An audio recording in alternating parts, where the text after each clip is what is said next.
Selamat datang kembali, sahabat peziarah dari debu ke api perutusan dalam renungan Oktav Paskah melalui doa audio ini. Saya Romo Robertus Bambang Rudianto SJ. Sebelum kita mulai, mari kita ambil waktu sejenak untuk merenggangkan tubuh dan menenangkan napas. Duduklah dengan nyaman, biarkan tangan rileks di pangkuan. Tutup mata bila terasa baik. Tarik napas. Hembus. Pelan. Lagi. Dan hembus. Rasakan lantai yang menopang tubuh Anda. Rasakan napas yang hadir sekarang. 1, 2, 3. Kita akan mendengarkan sabda hari ini bersama-sama sebagai penuntun masuk ke dalam damai Kristus yang menembus segala ketakutan.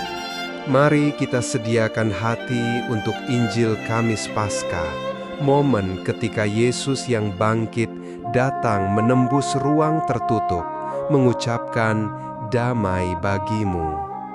Anda tahu, kata-kata itu sederhana, namun mengandung kekuatan yang menghancurkan tembok ketakutan.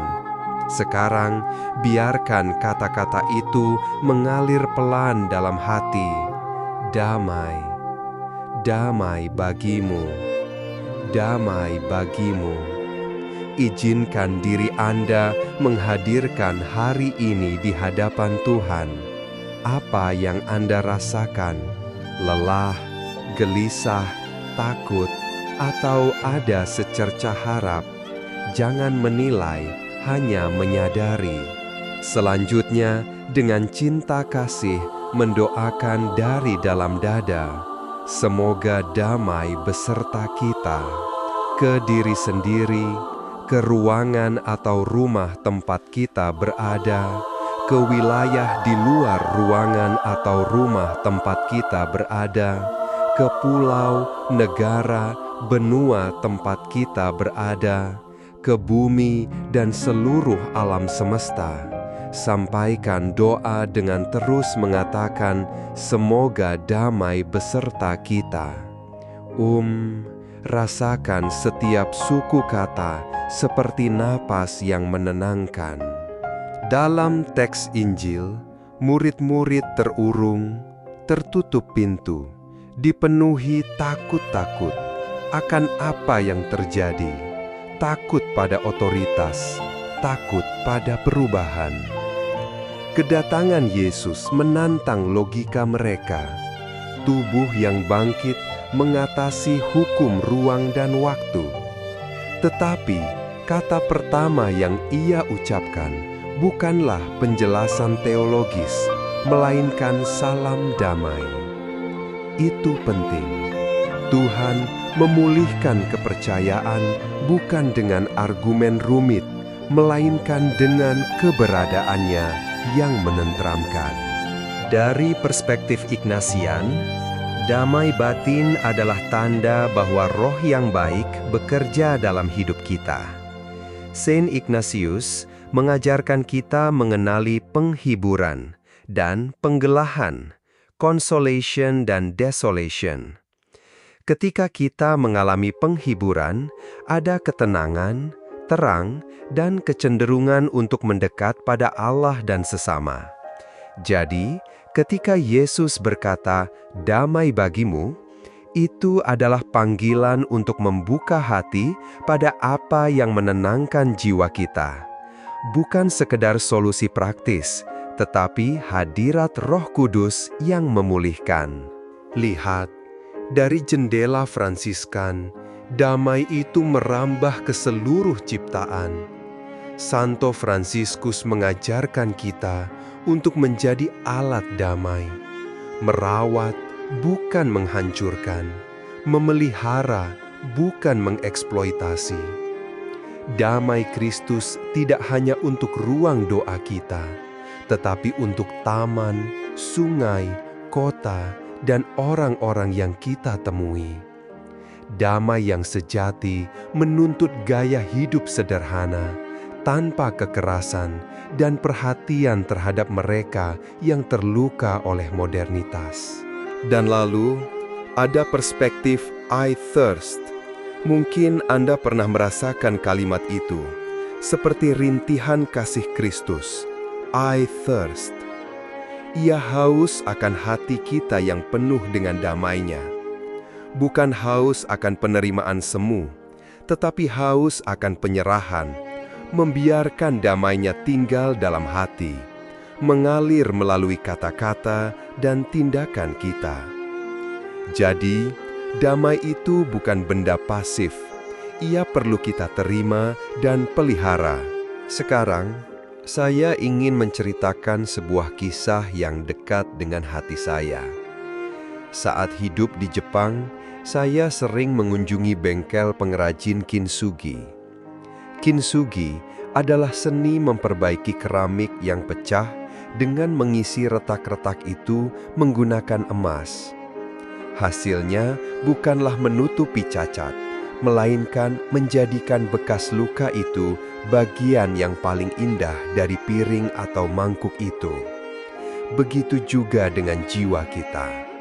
Luka-luka yang diberkati dan diterima oleh kasih Tuhan tidak disembunyikan. Mereka menjadi sumber kemuliaan dan belas kasih.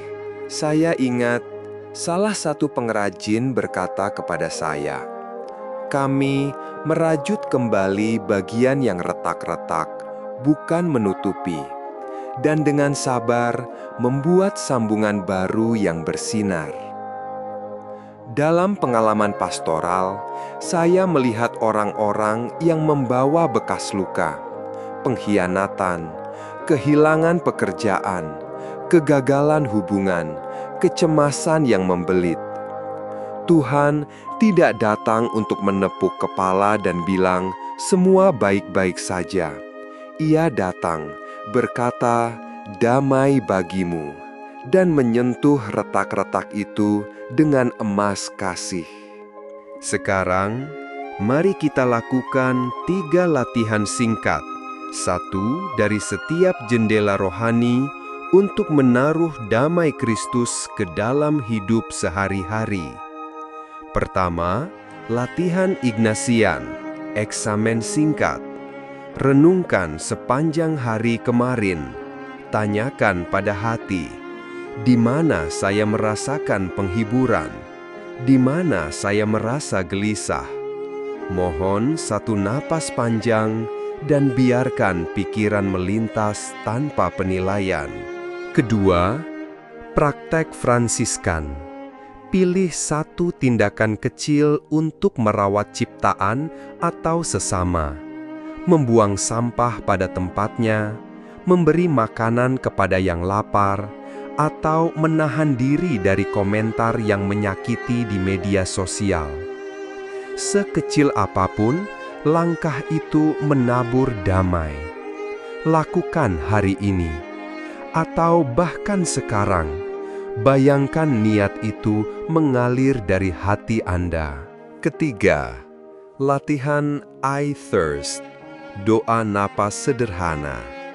Saat menarik napas, katakan dalam hati, "Yesus, aku memberimu kecemasanku." Saat menghembus, katakan, "Yesus, hadirkanlah damai-Mu." Ulangi beberapa kali. Secara perlahan, kita melatih tubuh dan roh menerima penyerahan. Coba sekarang, satu pernapasan bersama saya. Tarik, "Yesus, aku memberimu kecemasanku." Hembus, "Yesus, hadirkan damai-Mu." Untuk memperdalam, saya ingin menawarkan beberapa pertanyaan reflektif. Silahkan jawab dalam hati atau catat jika Anda mendengarkan ini sambil menulis. Pertama, di ruang mana saya menutup pintu karena takut? Keamanan pekerjaan, reputasi, takut ditolak? Kedua, apakah saya mencari ketenangan di tempat yang sementara, hiburan duniawi, sibuk terus-menerus, atau saya memberi ruang bagi roh untuk menenangkan saya? Ketiga, bagaimana luka saya bisa berubah menjadi telinga yang mendengar, tangan yang menyembuhkan, hati yang mengampuni? Sekarang, saya akan memberi jeda panjang.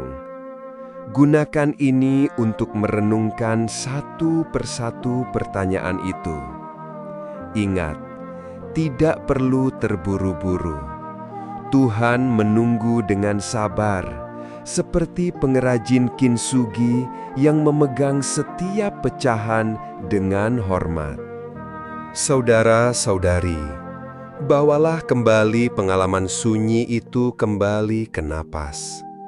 Ada beberapa petunjuk praktis yang mungkin membantu Anda membawa damai ini lebih permanen. Pertama, buat rutinitas harian singkat. 5 menit pagi untuk napas dan doa, 5 menit malam untuk eksamen. Kedua, carilah komunitas kecil, sekumpulan orang yang mau berbagi beban dan sukacita. Ketiga, adakan waktu untuk adorasi, bila mungkin. Di hadapan sakramen Maha Kudus, damai itu sering terasa nyata dan menambal retak-retak jiwa. Jika Anda bertanya, "Romo, bagaimana jika kecemasan datang lagi?" Saya akan jawab, datang lagi memang mungkin. Tapi kita belajar mengenali tanda-tandanya lebih cepat, mengembalikan diri pada napas, dan mengundang Yesus masuk. Ada kemajuan dalam penyerahan, bukan kesempurnaan. Jadi, bersabarlah pada diri sendiri. Sekarang, mari kita tutup dengan doa penyerahan. Saya akan memimpin, dan Anda boleh mengulang secara pelan di hati. Tuhan Yesus, aku datang kepadamu dengan segala ketakutan dan retak di hatiku. Aku menyerahkan pekerjaan yang membuatku gelisah, hubungan yang terluka, ketakutan akan masa depan. Ambillah ya Tuhan, jadikan bekas-bekas itu tempat rahmat-Mu, dan biarlah emas kasih-Mu mempercantik retak-retak hidupku. Yesus yang bangkit, katakanlah lagi, damai bagimu. Biarkan kata itu menyerap ke seluruh tubuh, ke kepala, ke dada, ke tangan, ke kaki. Dan bila ada yang ingin Anda sampaikan kepadanya, ucapkanlah dalam hati sekarang, Tuhan mendengar kita lebih dari yang kita kira. Sebelum kita mengakhiri, ada undangan. Jika Anda bisa, hadirlah pada misa atau adorasi. Makanan rohani yang nyata, Ekaristi, adalah sumber damai yang tidak tergantikan. Dan jika Anda merasa perlu berbicara dengan seseorang, carilah pendamping rohani, seorang imam atau komunitas paroki. Kita tidak dipanggil untuk melawan ketakutan sendirian. Terima kasih karena Anda memberi waktu untuk berhenti dan mendengarkan. Kadang yang paling berani adalah berdiam-diam untuk menerima sembuhnya.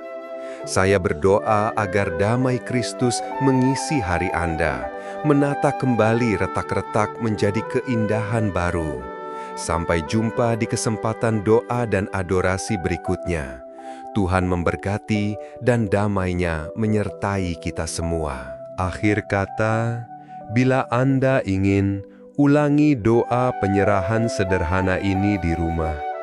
Yesus, aku memberimu kecemasanku. Tinggallah di hatiku. Damai-Mu untuk dunia melalui aku.